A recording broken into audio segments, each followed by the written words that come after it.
కాకినాడ జిల్లా గండేపల్లి మండలం నీలాద్రిరావుపేట గ్రామంలోని కార్తికేయ మల్టీ స్పెషాలిటీ హాస్పిటల్లో ఎన్టీఆర్ వైద్య మిత్ర సేవలు శుక్రవారం జగ్గంపేట ఎమ్మెల్యే జ్యోతుల్ నెహ్రూ, జగ్గంపేట జనసేన ఇన్ఛార్జ్ తుమ్మలపల్లి రమేష్ ప్రారంభించారు. ఈ సందర్భంగా ఎమ్మెల్యే నెహ్రూ మాట్లాడుతూ కార్తికేయ మల్టీ స్పెషాలిటీ ఆసుపత్రిలో ఆరోగ్యశ్రీ వైద్య సేవలు అందుబాటులోకి రావడం అభినందనీయమన్నారు. డాక్టర్ అవినాష్ మెరుగైన వైద్యం అందిస్తూ సేవానిరతం చాటుకోవాలని ఎమ్మెల్యే నెహ్రూ కోరారు.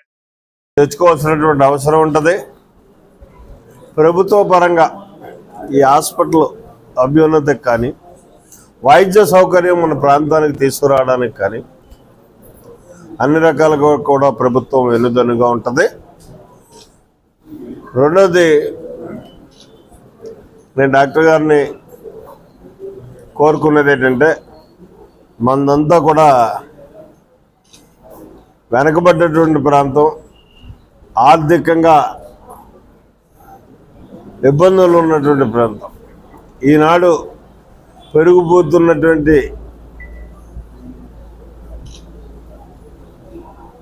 వైద్యానికి అయ్యే ఖర్చు ఏ కుటుంబం కూడా భరించలేనటువంటి పరిస్థితి.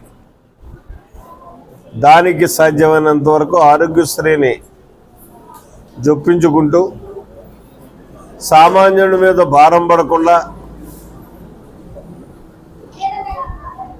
మీకు ఇంకా వయసు ఉంది, సంపాదించుకునే రోజులున్నాయి, ముందు సేవా తత్పరతతోటి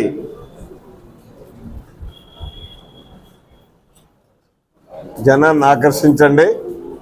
సంపాదన అదే వస్తుంది.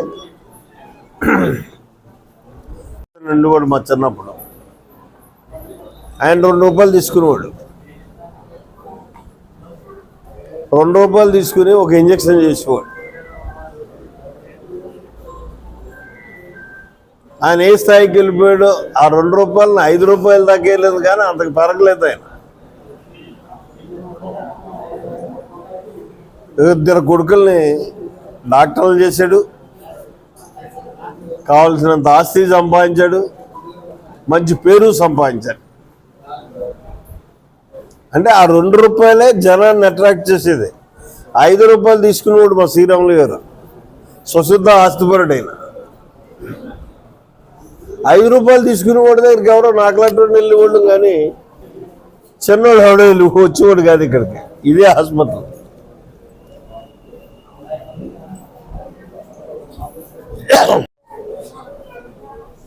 ఆయన ఏం సంపాదించేసింది ఏమీ లేదు. ఆస్తితోటే వచ్చాడు, ఆస్తితోటే ఉన్నాడు, అంతే. 2 రూపాయలు అయినా అక్కడికి వెళ్ళాడు. కాబట్టి జనానికి ఎంత దగ్గరగా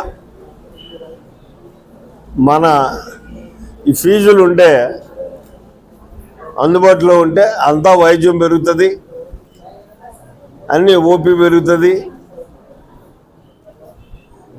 దాని మీద ఎక్కువ ఆదాయం కూడా వస్తుంది, మంచి పేరు కూడా వస్తుంది.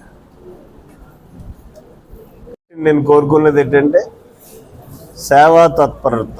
అతను చూసిన వెంటనే నేను అనుకున్నాను, ఇందాకే చెప్పాను మీకు, ఎందుకంటే మనిషి బాడీ లాంగ్వేజ్ చెప్పేస్తుంది. నిజంగా ఆ రకమైనటువంటి విధానంతో నడుస్తాడనే నమ్మకం ఉంది నాకు. ఆ రకంగా నడవాలని కోరుకుంటూ ఈరోజు ఒక ఆరోగ్యశ్రీ కార్యక్రమాన్ని, ఆరోగ్యశ్రీ మనకు వచ్చినందుకు, జగ్గంపేటలో వచ్చినందుకు సామాన్యుడికి అందుబాటులో వైద్యం అందుతుంది అని ఎంతో ధైర్యంతో ఇవాళ చాలా ఆనందంగా ఉంది. ఈ హాస్పిటల్ దినదినాభివృద్ధి చెందాలి అని మనస్ఫూర్తిగా కోరుకుంటూ మీ అందరి దగ్గర సెలవు తీసుకోండి. మన నుంచి వచ్చినందుకు నెహ్రూ గారు చాలా థ్యాంక్ యూ సార్. ఇప్పుడు ముందుగా చెప్పాలంటే, ఇక్కడ హాస్పిటల్ స్థాపించడానికి కారణం మా నాన్నగారు ఇక్కడే చదువుకున్నారు, ఇక్కడే పెరిగారు. ఈ ఊరికి ఏదో ఒకటి చేయాలనే ఉద్దేశంతోనే ఇక్కడ స్టార్ట్ చేశారు. అలాగే నన్ను కూడా మెడిసిన్ చదివించారు. అండ్ ఈ హాస్పిటల్ వచ్చేసి 2021లో స్టార్ట్ చేశామండి. అప్పటి నుంచి కూడా ఇక్కడ మన ఏరియాలో అఫోర్డబుల్ వైద్యం అందరికీ అందించాలని, క్వాలిటీ వైద్యం అలాగే ప్రయత్నిస్తున్నాం అందరికీ కూడా. అండ్ మనకి ఆరోగ్యశ్రీ స్టార్ట్ అయింది మన హాస్పిటల్లో వచ్చేసి 5 డిపార్ట్మెంట్స్లో స్టార్ట్ అయిందండి. ముందుగా గైనకాలజీ, ఆబ్స్టెటిక్స్, మన నార్మల్ డెలివరీలు కానించి సి సెక్షన్లు, సిస్టెక్టమీలు, రకరకాల సర్జరీలు, అక్కడి నుంచి జనరల్ సర్జరీ, ఆర్థోపెడిక్స్, తర్వాత పీడియాట్రిక్స్ పిల్లలకి, ఎన్ని ట్రామా కేసులు, యాక్సిడెంట్ కేసులు కానీ, ఫ్రాక్చర్ కానీ అన్నిటికీ కూడా మనకి ఆరోగ్యశ్రీ లభిస్తుంది ఇక్కడ. అవి కాకుండా మనకి మామూలుగా లభించే జనరల్ మెడిసిన్ డిపార్ట్మెంట్లో జరిగే అన్నీ కూడా మనకి లభిస్తుంటాయండి. Audio Jungle.